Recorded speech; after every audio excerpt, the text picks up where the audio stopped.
Hello and welcome back to Perspectives. On today's show, we're looking ahead to two stories that are both building towards big events over the next couple of weeks and certainly worth knowing about before they happen. So we'll start with RSS Chief Mohan Bhagwat's upcoming tour of the US, Canada and even here in the UK. And of course, it's a trip that's already drawn formal opposition from more than 40 Canadian civil society groups before it's even landed. And one that touches on some pretty familiar themes from this week's other stories. Of course, foreign interference and diaspora safety chief amongst them. Then closer to home, the Sikh Federation UK has opened invitations to its National Sikh Convention next month in Wolverhampton. And then we'll finish with a quick look at a viral social media account that's been making the rounds with a healthy dose of caution attached, because not everything that spreads fast online might just be what it claims to be. But anyway, do stay tuned for that. So let's get into it. So we're going to start off with a story that we have actually been following. Hello, Victory. Of course, it's always delightful to show that up. Of course, I've jumped ahead to our comments, so sorry about that. But you get a sneak preview of what's coming up. Don't say I don't treat you guys. Anyway, yes, indeed. Let's talk about the story of this guy, Mohan Bhagwat, the chief of the Rashtriya Swayamsevak Sangh, the RSS, India's largest Hindu nationalist organisation, and of course the ideological parent of the ruling BJP. So this guy is about to begin his tour of the United States, Canada and the United Kingdom. And it starts on the 25th of August, so it's not long to go. And it marks the RSS's centenary year. And he's travelling at the invitation, of course, of diaspora-linked organisations in each country. And, of course, for anyone who doesn't follow Indian politics closely, it's worth taking a quick look at just who this guy Bhagwat actually is. Now, the RSS was founded in 1925 as a Hindu nationalist volunteer organisation, and this guy Bhagwat has led it since 2009. And the RSS is the ideological, I suppose you could call it, the wellspring of India's governing party amongst various other organisations. And yes, that vast network of affiliated organisations spreading literally right around the world and of course deep into Indian civil society. And its tentacles stretch into every part of Indian society: education, labour, youth movements, amongst many others. And so a visit from the chief of this organisation, it's not a private trip. It's treated on all sides by the host countries and, of course, by the RSS as a very significant political event. Now, a little bit more history, just sort of bolster up your knowledge of the RSS and everything, and why this tour is generating the sort of reaction that it is. So the RSS, as I said, it was founded in 1925 in Nagpur by a guy called Keshav Baliram Hedgewar. And I've talked about him at length in the past, actually, for regular viewers. And of course, it was set up originally as this Hindu nationalist volunteer organisation. And its sort of methodology was very Nazi-esque, it was very fascist-esque. It was focused on character building and cultural discipline through its trademark morning drills, or shakas as they call them. Again, it's very much like the Hitler Youth, for those who are familiar with that. And over a century, it's grown into what's really widely described as one of the largest volunteer organisations in the world. And it's got millions of members. And as I say, this enormous network of affiliated bodies covering so many different parts of social life, including, of course, education, labour unions, student groups, you name it. They're all there. And collectively, it's known as the Sangh Parivar, or the family of the Sangh. So the RSS itself has actually been banned at least 3 times in Indian history, in recent history. So originally, after Mahatma Gandhi's assassination back in 1948, just after partition, by a Hindu nationalist linked to the RSS. So again, it was banned then. But actually back then, the RSS did itself deny any direct involvement in that assassination, and the ban was then lifted a couple of years later. It was then banned for a second time during that emergency period, during the mid-1970s, when Indira Gandhi proclaimed the state of emergency in India, around about 1975. And then again for the third time, very briefly, after the demolition of the Babri Masjid Mosque in 1992. Now, each ban was eventually lifted, and today the organisation operates quite openly. There's certainly no secret society about it. It is very much an open, very proud and open organisation, and it has a governing party in Delhi that emerged directly from its political wing. So that history of these repeated bans and repeated returns is part of why this organisation has become such a lightning rod on both sides. Wherever it goes, it does attract so much attention, both negative and positive, depending which side of the argument you're on. So the headline event on this whole tour of the West is in New York itself. So on the 29th of August, Bhagwat will address what organisers are calling Universal Oneness celebrations at Madison Square Garden. And Madison Square Garden, for those of you guys in the States, it's an enormous venue. It's expected to draw more than 5,000 Indian Americans, all from the diaspora.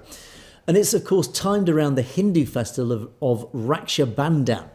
Now, it is a huge venue, and it's a big venue for one single speaker. And it just that in on itself tells you something about the scale of what the organisers are aiming for. So again, this is no small event. Now, the RSS's American affiliate, or at least one of them, the Hindu Swayamsevak Sangh, the HSS, has been operating in the US for decades. And I've reported quite a lot in the past about the HSS and their activities. And the HSS, this Hindu Swayamsevak Sangh in America, runs its own shakas and its own community events right across America, across dozens of cities. And it's the diaspora infrastructure built up through organisations like the HSS, which is now allowing a tour of this scale to be organised at all. And Madison Square Gardens isn't a venue that diaspora groups can just book casually. You know, it takes serious organisational reach, serious money, serious influence and serious connections to try and pull off a venue, to, you know, book a venue like Madison Square Gardens. So the choice of venue itself is a clear statement about the scale that the organisers believe that they can draw. So again, this is why we need to really talk about this story. And from New York, Bhagwat's tour then moves on to Canada, which we'll have talked about in over the last couple of weeks. And there are events planned on the 31st of August and the 1st of September. And it's this Canadian leg, actually, where most of this controversy has been concentrated. Most of the actual protestation has manifested itself. And more than 40 Canadian civil society groups, including the World Sikh Organisation of Canada, the Canadian Council of Indian Muslims, and the Independent Jewish Voice of Canada, amongst many others, they've all joined together to formally petition Canada's Minister of Public Safety, a guy called Gary Anandasangari. And they've asked him to deny Bhagwat entry into Canada altogether. Say, no, please do not grant this guy a visa. We must not allow somebody like this into Canada. And the letter that they issued, which again I talked about a week or so ago, that letter that they formally issued really characterises the RSS quite unambiguously as this far-right organisation, and alleges all its links that we know about and talk about to transnational repression, to harassment of Canadian academics, to Khalistani activists, etc., etc., and of course all that hate speech targeting minorities. So this coalition of at least 40, and there has been talk of up to 200 other organisations joining in, but certainly this core coalition is genuinely wide of these 40 organisations. It's not a single community objection. It's not just Sikhs themselves standing up and saying, we do not want this guy. It's all minorities, pretty much, including Sikhs, Muslims, Jews, etc. They're all putting their names to this same letter. And the World Sikh Organisation of Canada has been, obviously and surprisingly, particularly vocal on this one.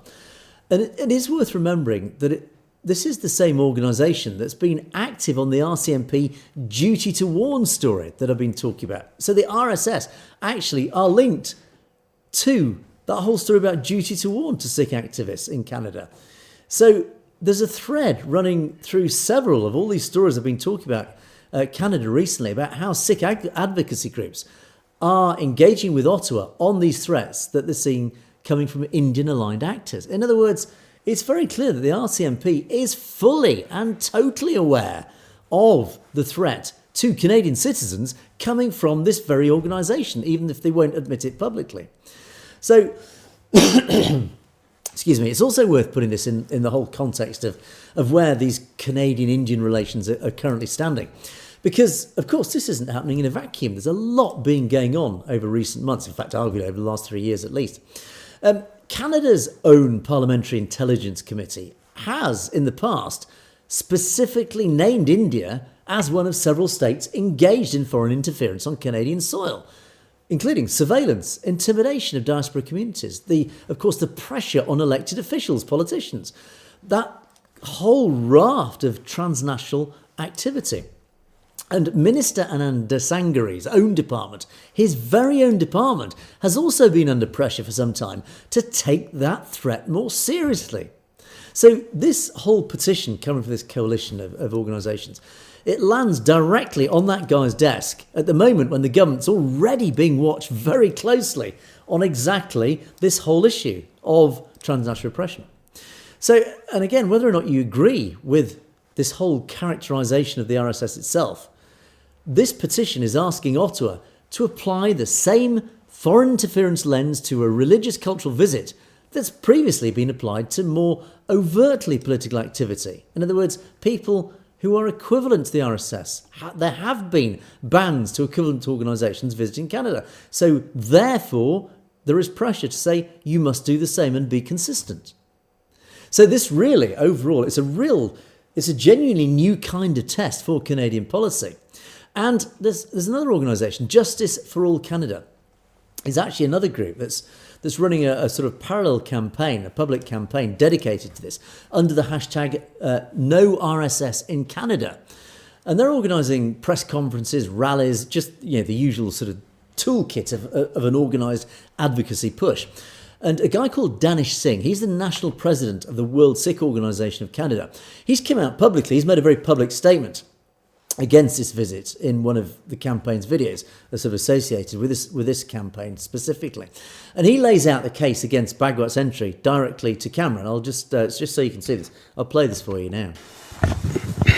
Good morning. My name is Danish Singh. I'm the national president of the World Sikh Organisation of Canada. And we're here today because Canadians deserve answers about the reported upcoming visit to Canada of Mohan Bhagwat, the head of the RSS. The RSS is an extremist Hindutva organization with a long and deeply troubling history of intolerance, sectarianism, and extremism. The ideology promoted by the RSS envisions India as a Hindu nation. Religious minorities, including Sikhs, Muslims, and Christians, have repeatedly faced hostility, intimidation, and violence from individuals and organizations associated with the broader Hindutva movement. This is particularly alarming when the U.S. Commission on International Religious Freedom has recently called for targeted sanctions against the RSS, including freezing its assets and imposing visa restrictions. The World Sikh Organization therefore calls on the Government of Canada to take immediate action. Interesting, of course, you'll note the reference to the USCIRF recommendation to the US administration to ban the RSS completely as well. So, but his organisation, the World Sikh Organisation of Canada, which Danish Singh leads, it's been one of Canada's most established Sikh advocacy bodies for quite a long time, decades in fact. And it's the same organisation that spoke out publicly, as I mentioned, I think on yesterday's show, urging Prime Minister Carney's government to heed those warnings from the RCMPs, those RCMP duty to warn letters that have been issued to Khalistani activists in Canada, rather than just downplay them. In other words, there is a real appeal saying, look, your own law enforcement is issuing today duties to warn to your own citizens. So you must take heed of what your own intelligence agencies and your own law enforcement agencies are telling you about. So seeing the same organisations now leading the charge against Bhagwat's visit tells you that this isn't a new or opportunistic position. It's consistent with a very much longer term, broader stance that they've been holding for years on Indian-linked activity in Canada. Whether it's alleged threats to individual activists like those duty to warns, or in this case, opposition to the RSS specifically. So, but there's also a longer piece that was actually worth. This is quite an interesting read. The Breach. It's another Canadian outlet. It's called The Breach, and it lays out the broader case being made against the RSS by its critics in a lot more depth than just a single campaign clip can. It's a very lengthy, very well-researched piece. And it's genuinely an open question at this point. Really, when you look at the bigger picture for Canada, how Ottawa is actually going to respond to all this. Because Canada doesn't have a strong recent precedent for denying entry to a foreign religious or cultural figure on these kinds of grounds. So it's a very big step. It's a very significant step for any government to take. Excuse me, I've got a bit of a bad throat today. It's been a long week. Anyway, but as I say, Canada is in this really difficult position because if it do take a significant step of banning Bhagwat's entry into Canada, it risks obviously a massive diplomatic fallout, and particularly with Delhi at a moment when, as I said, I think in yesterday's show, the Carney government has already been trying to rebuild that relationship after the Bai Nijar murder. So there's a real tension here for Canadian policymakers. You can appear to cave in to a foreign government's preferences by allowing this visit unchallenged, or you can take this much more confrontational step that campaigners are asking for and then risk obviously opening a massive diplomatic wound that's only just started to heal after the Nijar murder. So whatever Ottawa decides, it's likely to be read by both sides as a signal, a very clear signal about where that relationship between Canada and India lies. In other words, which side is the Canadian government going to take? Is it going to take India's side and the RSS's side, or is it going to take its own citizens' side? That's really the clear and ambiguous choice.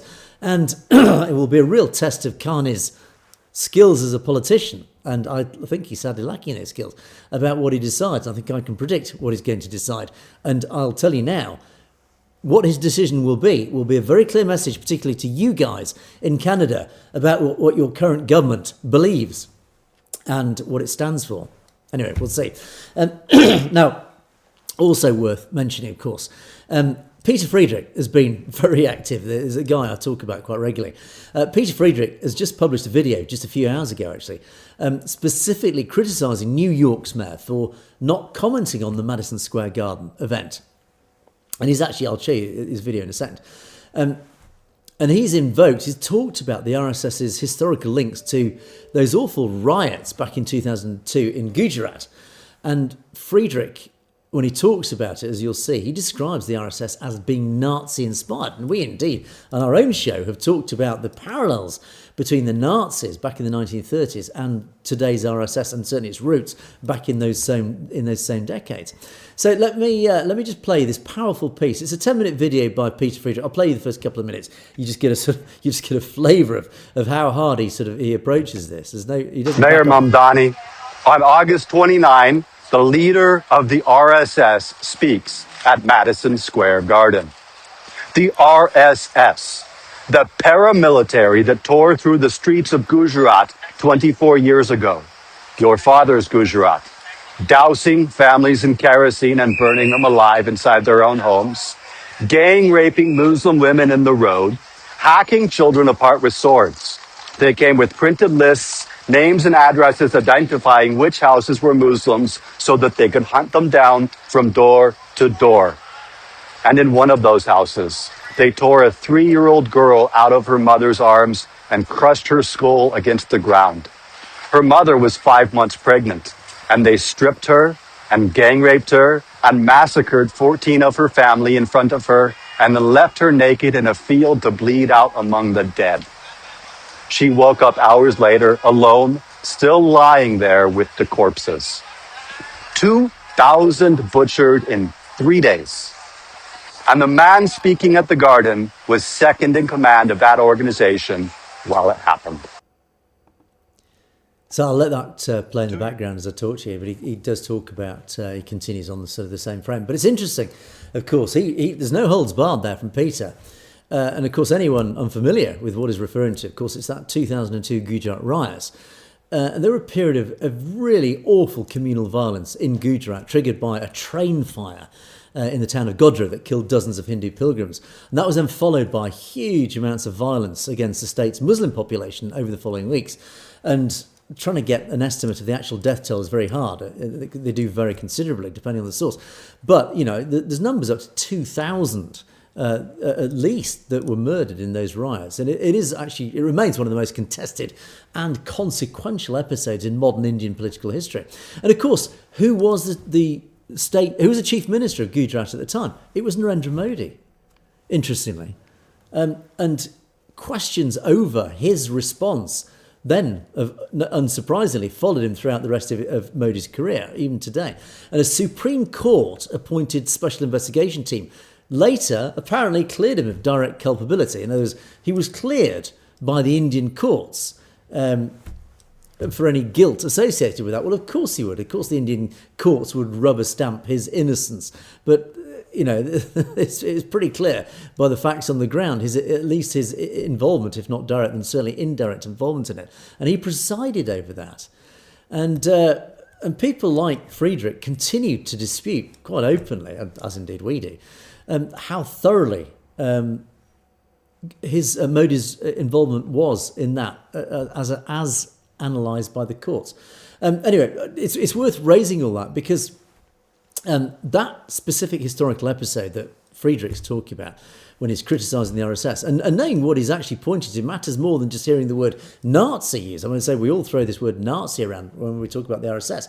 But it is also worth knowing that the controversy followed Modi for years afterwards in a really solid way because, for example, the United States denied him entry. They denied him a visa for close to a decade after those riots, the Gujarat riots. And then they only reversed that policy, removing his visa, when, of course, he became the Prime Minister of India. They realised they had to resume normal diplomatic relations with him because he was the head of state. So that history is part of why people like Peter Friedrich see continuity between events more than 20 years ago, those riots in Gujarat, and what's happening today, these organisations tied to the same political movement today. Even if supposedly the Indian courts cleared him, again, it's all about rubber stamping and the sort of the veracity or lack of Indian rule of law. Anyway, but it's also worth knowing that Canada has also spent the last couple of years running a formal public inquiry into foreign interference. Of course, again, we reported on this back certainly when James was with the show. We talked a lot about this, what was called the Hogue Commission. It was named after the judge who led it. And it was set up specifically in Canada in response to allegations of Chinese, but also specifically Indian interference in Canadian democracy and diaspora communities. And that inquiry has already produced findings that fed directly into the political pressure that Carney's government is under around India generally even now. So in other words, they can't deny it because their own commission, their own government commission, raised these very concerns. So again, Carney can't pretend it doesn't exist. So when you get 40 plus groups petitioning a public safety minister to bar one single visitor, this guy Bhagwant Mann, they're doing so in this whole political context where foreign interference isn't just any sort of abstract thing for Ottawa. It's real. It's been the subject of that formal judicial inquiry with real findings in living memory. So that context is part of why this petition is being taken really seriously and not just being dismissed as fringe activism. So anyway, all that aside, it's also what I didn't realise actually. It's worth being upfront about what we don't yet know too, because the tour is billed technically to cover the US, Canada, and apparently the UK. But it's this specific UK leg. I didn't even realise up until actually yesterday that there was supposed to be a UK leg on this tour. But dates, venue, host organisations, etc., they haven't been confirmed in any of the reporting that I can find anywhere. And I think that's probably deliberate. And we'll treat it as unconfirmed until obviously a specific date and location is announced that he is going to speak publicly here in the UK. And of course, if he does, I'll talk about it and I'll tell you all about it. But anyway, just to sum all this up, the tour dates and the Madison Square Garden event, they are confirmed and they definitely are going to go ahead as planned. And the opposition from more than 40 Canadian organisations backed by a formal letter to a sitting government minister, that's all real, on the record, and it's pretty serious stuff. So, regardless of how you see the underlying politics. But as I say, we'll keep an eye on this. We'll see how Ottawa does react. But as I said earlier, I think I can predict, I'm sure you guys can probably predict how Mark Carney is going to react to this. I dare say there'll be a lot of handshakes, a lot of in front of the camera handshakes, and a lot of PR around it. And it'll all just go away and fade away afterwards, and Mark Carney will just sail on into the wind, ignoring it, hoping it's all going to go away. But I know you guys out there in Canada certainly won't let this visit happen quietly. And likewise, you guys in New York, I have no doubt, will be outside that very venue with your Khalistan flags, making your voices well and truly heard. So anyway, let's move on. And yeah, back here in the UK. Here we go. The Sikh Federation, UK. It's certainly worth mentioning this. It's the Sikh Federation, UK, has actually, they've just announced this, they've opened up invitations to its National Sikh Convention 2026. And it's going to take place on the 13th of September, so in about 3 weeks' time, at the Guru Nanak Sikh Gurdwara in Wolverhampton. That's the same general area where the football match was on Saturday, which I attended. So, now the Federation describes itself as a leading, or it is leading this campaign for what it calls re-establishing a Sikh homeland, the Khalistan campaign. Of course, I've reported regularly about the Sikh Federation International, its sort of expanded affiliation, this Sikh Federation International, which is this organisation being put together to really front the legalistic and more administrative and arguably even more important front for the Khalistan campaign. But this convention is going to be held on the 13th of September. It's a set-piece annual gathering. And it's been operating, or the Sikh Federation itself has actually been on the go since the early 2000s. But over that time, it's built itself into one of the more organisationally serious Sikh advocacy groups here in the UK. And it's not just a campaigning voice, but a whole body that is designed and been set up to deliberately engage directly with the mechanics of UK politics, not just UK politics, but European politics likewise. But certainly, it has been very effective, as I've often reported, in lobbying our MPs, in briefing parliamentary committees, and of course positioning itself as this sort of go-to contact for policymakers in the British government wanting a Sikh community perspective on any given issue. And of course, the representatives of the Sikh Federation regularly seen, certainly on our mainstream channels here, which is great to see those guys. Now, of course, that is a very different model to some of the more protest-focused or purely online advocacy groups that I often report on other stories. So it's a very clear distinction, but it's a very important distinction, particularly when you see the Sikh Federation's name come up, because obviously there's loads of you guys out there with all these sort of different groups, organisations, advocacy, activist groups who are out there regularly out in the streets protesting, campaigning, showing the Khalistan flags. They are such an important part of this whole campaign. But as I often say, the Sikh Federation exists to do the sort of the boring, dry, but actually equally important work, which is the legal side. It's the lobbying the politicians. It's lobbying the decision makers. It's getting in front of the United Nations. It's talking to foreign governments like in Azerbaijan, etc. I talked about earlier this week. So this is the sort of advocacy work, this absolutely vital advocacy work that is so necessary, because Khalistan cannot happen without the work that these guys do. So this is why these guys are so important in the overall campaign. So, and I've talked a lot about them in the past, and they have been active in UK politics for, gosh, it must be well over 20 years now. But it is actually also known, and it's best known for the Sikh Manifesto. And again, every year when they produce this, or is it every year or a few years, they produce the Sikh Manifesto. Oh yes, it's ahead of every general election, that's right. So in fact, just before the general election we had here in the UK in 2024, they came out with the latest iteration of the Sikh Manifesto. And it's these guys at the Sikh Federation that are behind that. And it's a really, really important document, particularly for here in the UK. But it also mirrors many of the issues right across the whole diaspora as well. And that document sets out all the specific policy points for whichever party wants to court the Sikh vote. And also for organising the large annual Vaisakhi rally that we see every year in Trafalgar Square in London. It's huge, 25,000 plus every year turn out for that massive parade in Trafalgar Square. But it's also lobbied Parliament directly on issues like Sikh ethnic monitoring on the census.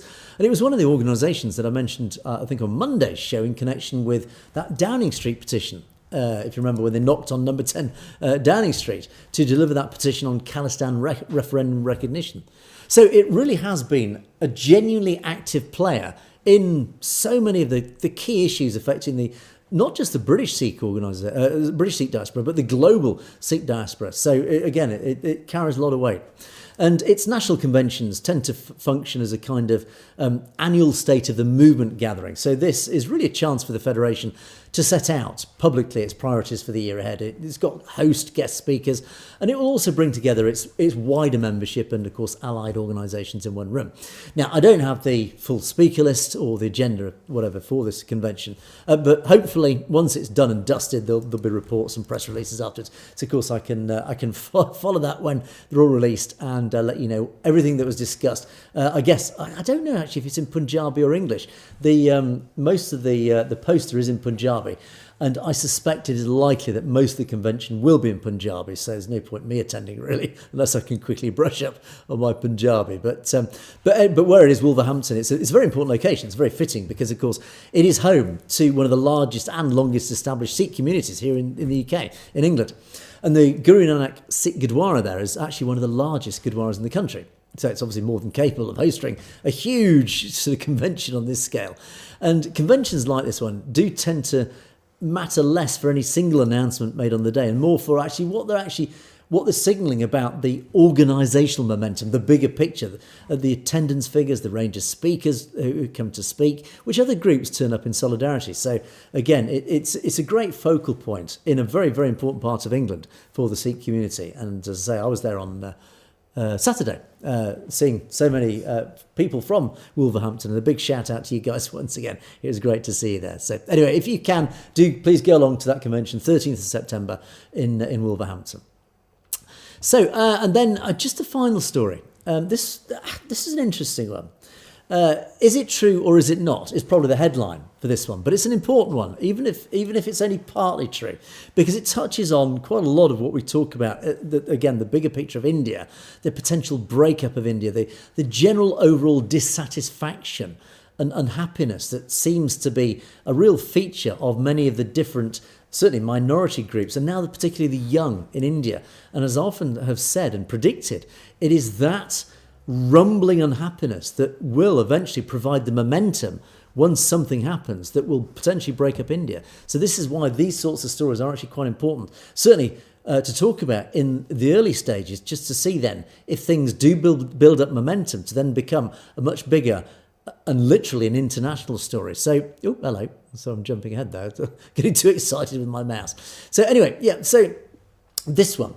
This is, it's a group that's calling itself the Dimagi Naxal Party.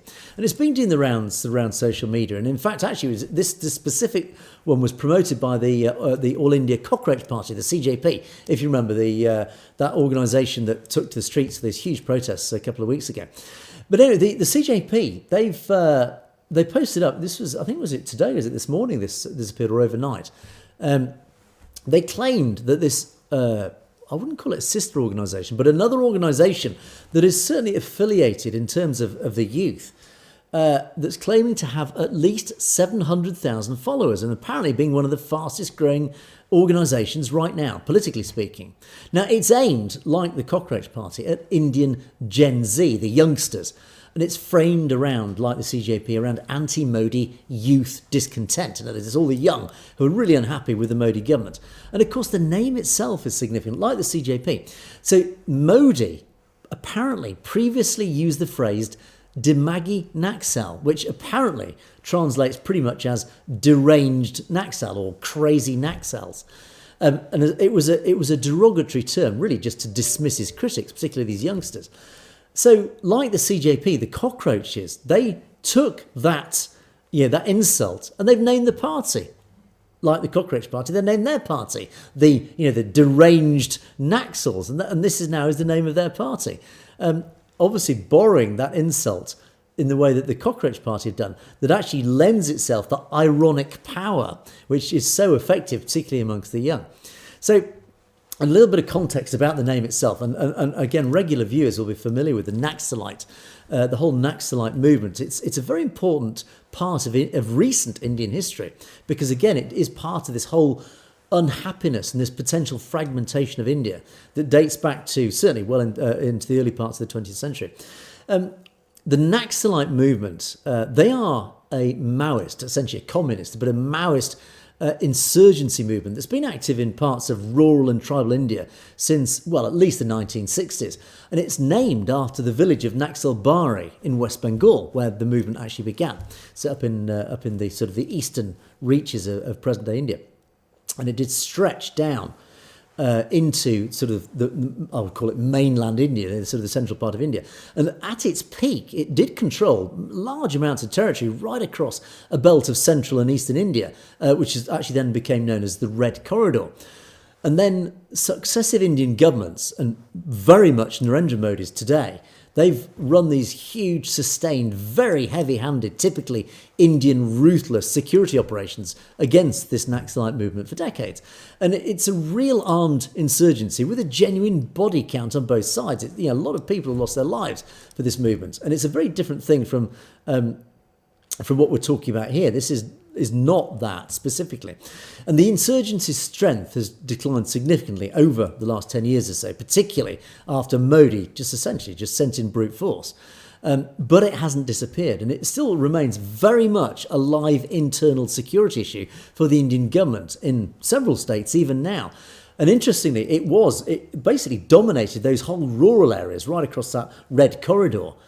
But now, because the ruthless oppression of it by India, as usual, they sent in troops with brute force to brutalise it into suppression. Well, it's actually now coalesced into the urban areas, into the cities. It's now gone underground in the cities, which actually is a heck of a lot harder to remove. And Modi's never going to remove it because essentially it's very hard to remove an ideology. In fact, it's almost impossible to remove an ideology, and that essentially is what it is.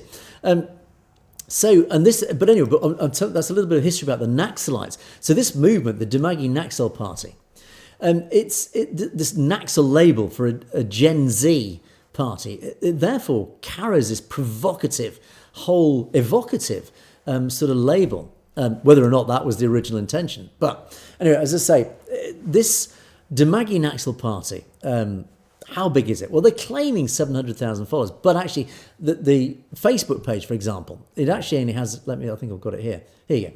So it's actually only got at least 18 or 1900 followers. And interestingly, it is quite interesting because when I started researching this, it had 1,800 followers. And then when I finally took this screenshot, it gone up to 1,900. So maybe it is actually mounting that quickly. And there was only like half an hour between those two. So maybe it is mounting up as we speak. But ultimately, it is not 700,000 certainly as yet. Now, can you judge it from Facebook, from a Facebook following? I don't know. But ultimately, it is a gap that makes you sort of question, well, how big is this? Is it just a small student-led sort of flash in the pan, as we call it? But ultimately, it is worth being clear that despite the name, it doesn't appear to be a revival of this original Naxalite movement. As I've talked about this before. And this is an interesting infographic. And I think I've actually used this before. I think it might have been last year when I talked about the Naxalites. But this really demonstrates what I was talking about, how the Naxalite movement has been brutalised from that huge red corridor of control. That's the area that the Naxalites effectively controlled and dominated back in only, 13 years ago this is April 2025, so a year ago. It's now concentrated into a few mainly urban areas. So that is it today. So that's the Naxalites. But as I say, it hasn't gone away. But ultimately, this whole, this new Gen Z, this sort of youth movement, this sort of satire activism, it's more closer to the Cockroach Party, the CJP, than obviously to any organised militant movement. I do suspect actually that they borrowed the name without maybe even realising the significance of the name. But it is worth talking about this and about this movement. It may amount to nothing. It may just sort of fade away over the next sort of year or so, next 12 months, even 6 months, who knows. But it does seem to be growing fast. And of course, it does mirror what's happening with the CJP, which obviously is focused much more up in the Delhi northwestern areas of India. But this Naxal movement, I don't know geographically where it is, but if it is more associated with that eastern side and that red corridor area, that would be particularly interesting, because it does mean then you've got the youths right across India. You've got the youths in the west, the northwest, the youths in the east, that whole eastern band. If they're all following essentially that same anti-Modi, anti-BJP stance, that is something that the Indian government is really, really going to have to take notice of. It will be very, very serious for the Indian government. So it is ultimately, above all this, it's a reminder, more than anything, of this wider pattern that we've got to keep in mind whenever we talk about big following numbers or fastest growing claim. How genuine is it? It's very easy to pick up stuff on social media and believe, wow, this is it. This is the next big thing. Who knows? But as I say, it's important to follow it because, as I often say, India it's only still held together by essentially brute force. All these areas that have threatened to break away since 1947, they've not gone away. Those sentiments are still very much there. They've just been pushed beneath the surface. But they are still very much there, whether it is, of course, the Khalistan movement or the movement up in J&K or up in the Manipur region, up in northeast India, or indeed the Tamils and, of course, the Naxals and all these other sort of smaller secessionist movements. They've never gone away. They're all still there. All they're waiting for is that one opportunity. And don't forget that India is itself this huge artificial construct created by the British Empire, held together by the sheer brute force of the British Empire, that was then handed over in 1947 to the Brahmanical elite, that upper caste ruling elite of India, to continue that colonial control of this whole artificial construct of India. So in other words, it has, as a country, it has only ever been a colonised artificial construct. So just like the Soviet Union was, and India is, it will likely, inevitably, follow the same path of the Soviet Union. That one day a mistake will happen, a mistake will be made by the ruling class. We don't know what it is. We could never have predicted, even 24 hours before the fall of the Soviet Union, you could not have predicted the Soviet Union was literally about to collapse. It literally happened overnight. And that was it. That row of dominoes started. And this is probably what will happen to India. There will be that one catalytic event that will trigger that row of dominoes to fall one by one, because the momentum is there in pictures like this. All those huge groups of people who are currently unhappy, just waiting for the opportunity to rise up and say, enough of India. We don't want India.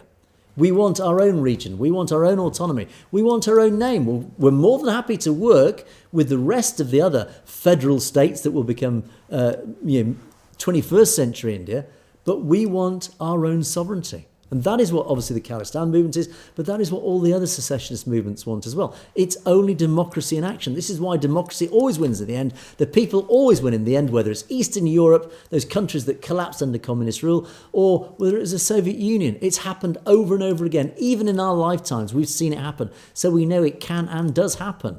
And it is very likely that it will happen in India as well. We don't know when. It could happen tomorrow. It could happen in 20 years. We just don't know.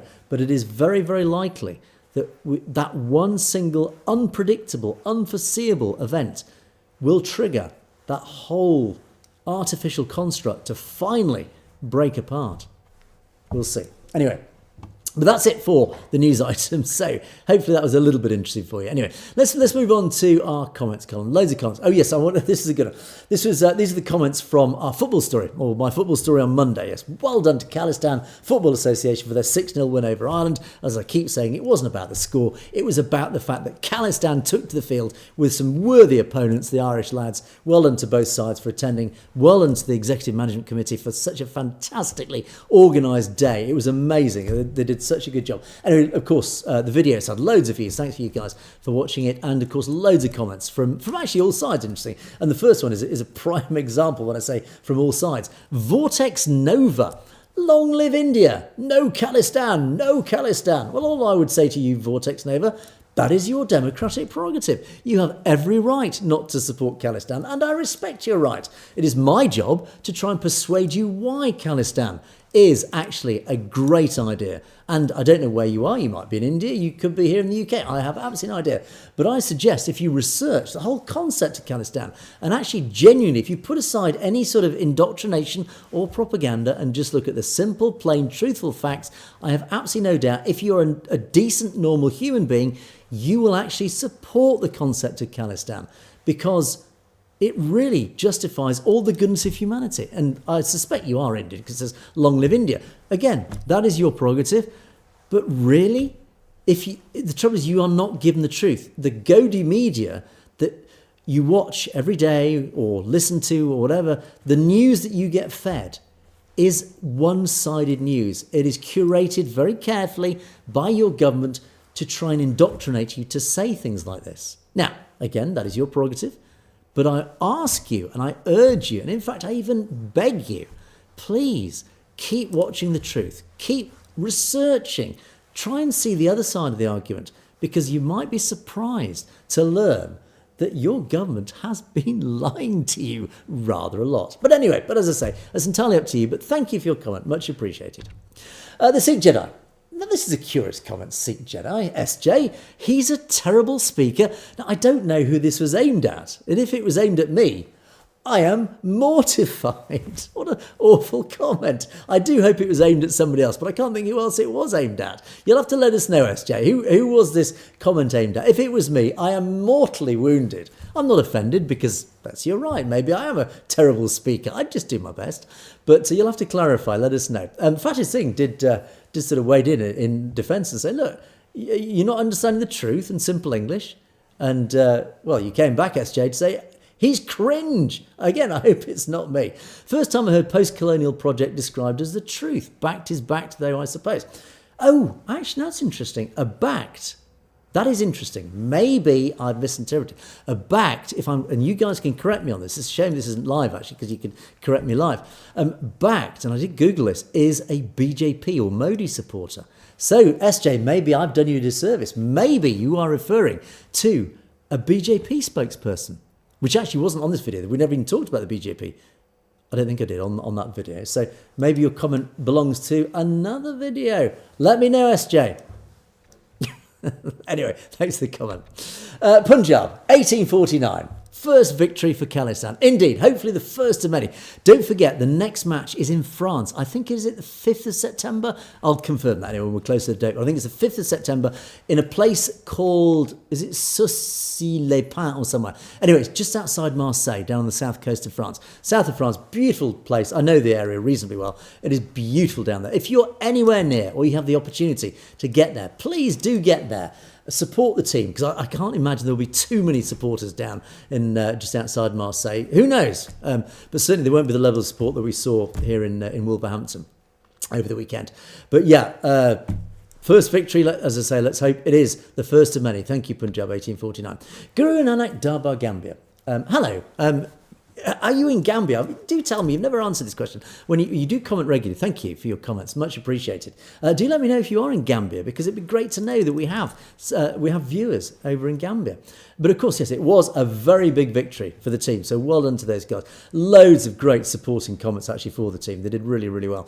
Great coverage.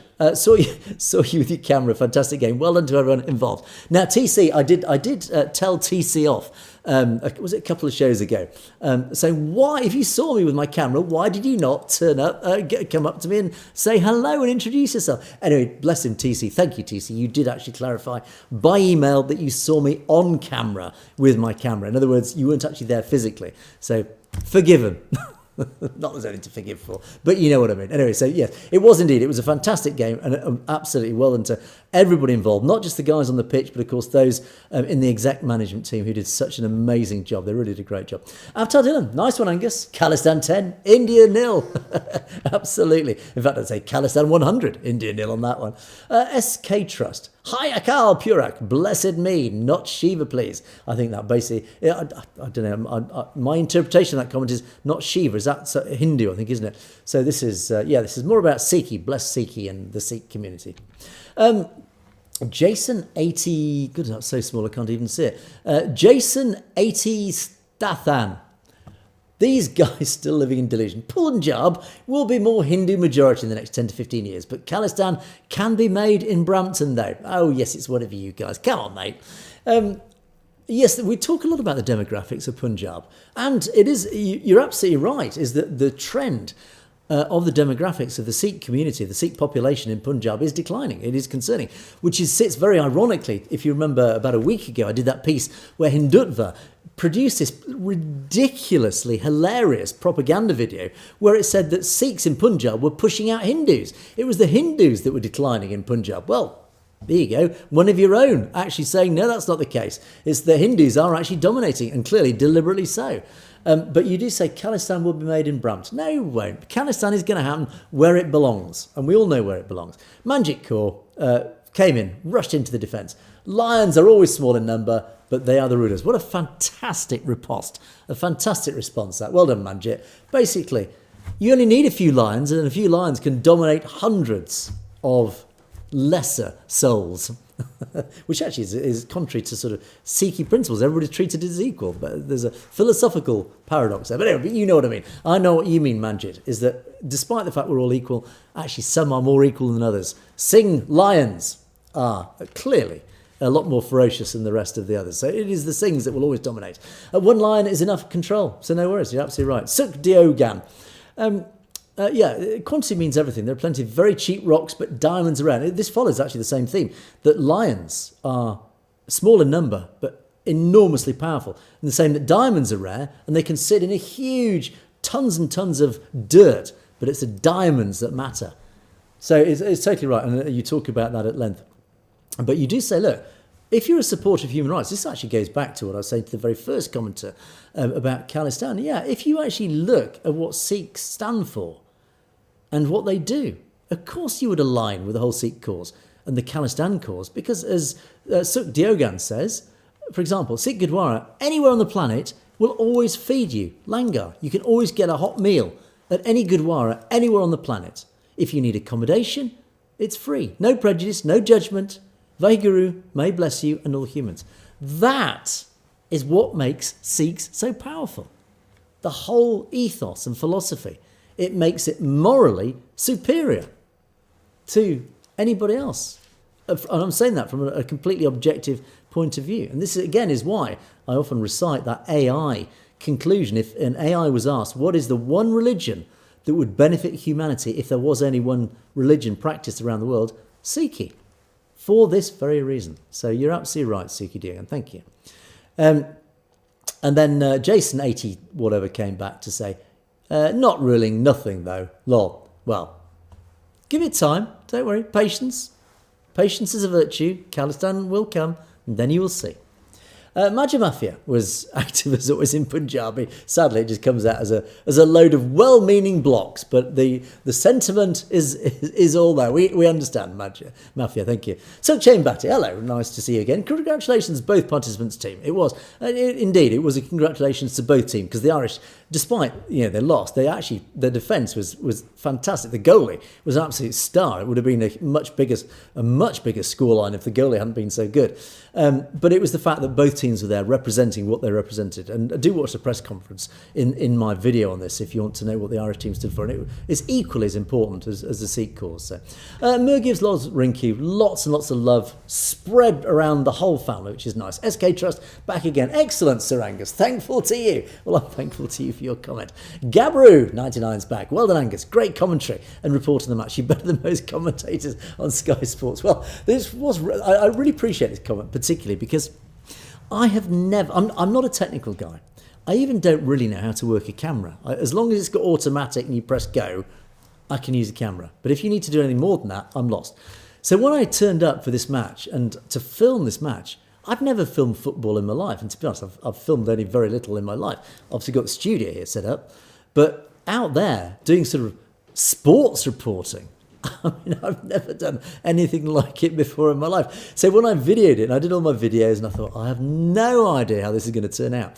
In fact, actually, it turned out pretty well, as you saw from the video. Interestingly, even some of the footage made it onto Irish television. Some of my footage, which I was, again, a massive compliment. So, but this equally is a massive compliment, saying that my commentary was better than Sky Sports. Well, give me a ring, Sky Sports.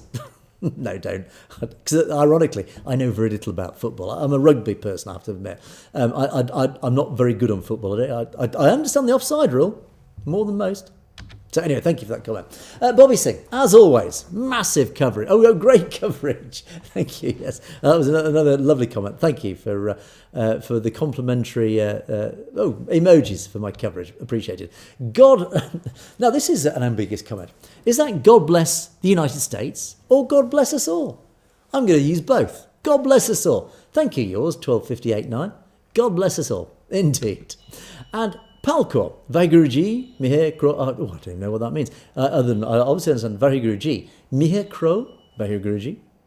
Well, you guys who speak Punjabi, you understand that. Thank you, Angus. Thank you, Sergi. Thank you for your comment. Bal Singh, 100%, lots of Sat Sri Akal and love, indeed sent back. Thank you, Angus. Oh, you're back again, Sergi. Bal Singh again, likewise. Oh, Roman Deep Smack, good evening. Good, everyone should support the team. Absolutely.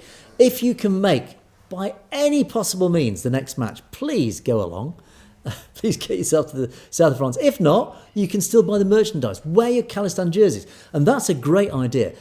You guys, all around the world actually, but certainly here in the UK, and particularly in Europe as well, football is massive. Football shirts you see all around. Buy a Khalistan football shirt. The merchandise, I think the link is still in the description. I can't remember if it's there or not. I might have removed it now. If not, Google it, you'll find it. And I might maybe put it in after this video. Buy yourself a Khalistan shirt. And then when you go out in the town or wherever, or you go to the sports club, even the Gurdwara, I don't know, can you wear the Gurdwara? But wear it. Be seen. And people say, where's Khalistan? Who's Khalistan? That is your opportunity to spread the good word. This is, again, all about publicity, spreading the word, spreading the knowledge of what Khalistan is. Just Bickle, very good information. Thank you for that. And Gurbech saying, Vaiguruji ka Khalsa, Vaiguruji ka Fateh, Khalistan Zindabad, which is, as always, the best way to finish the show. And indeed, the week. I've got my podcast, which I've already recorded with Dr. Greywell. That's coming up. That'll be uploaded tomorrow. It's a big day, 31st of August. The end of this month is the opening day of the Khalsa College of America. It's massive. It's huge. It's really significant. Watch my podcast tomorrow for an update on what it is, the courses it's running, how you can join. It's all the information that you could possibly need. There's loads of really, really good courses for anybody, whether you're a student, you're old, you're married, you name it. There's well-being courses, accounting and finance, learn Punjabi. I even said to Dr. Grell, maybe I should get myself on the Learn Punjabi course. There's loads of courses, all costing next to nothing. I mean, this is education given in true Sikh philosophy almost effectively for nothing. So you've no excuse other than just motivation. Get out there. Sign up for a course at the Khalsa College. But certainly watch my podcast tomorrow with Dr. Grail to find out all the details and everything you need to know about it. There's some fantastic teachers. I know certainly at least one of them, Colonel GB Singh, who's teaching the course on American politics, actually. And Colonel Singh is an extraordinarily well-read and knowledgeable guy. He's a lovely guy, really, really nice guy. He's running the course, I believe, on American politics. So, yeah, if you're in the States, get on his course. And as I say, he's a fantastic teacher. What he doesn't know isn't worth knowing. So that's one course particularly to look out for. Anyway, that is it. I must wrap up because we're approaching the hour mark. Do keep your comments coming. Thanks all of you for all your comments. Thanks for all your support. Don't forget you can message me. Many of you have messaged me directly. Do keep that up. Stay safe. Still on the side of stay safe. Where's stay safe? I'm concerned. Many of us are concerned. But anyway, all you other regulars, great to see you guys. Thanks for your continued loyalty. And welcome to new viewers. Please spread the word. We do need more people to watch the show. But do let me know your thoughts. Links to message at satellitetv.com on interesting things you pick up across social media or even mainstream media on reports or stories that you think I should be talking about. But that is it for another day. Indeed, another week. Have a great weekend. Watch my podcast tomorrow. And God willing, I will see you live at 5 next Monday. Have a great weekend, folks.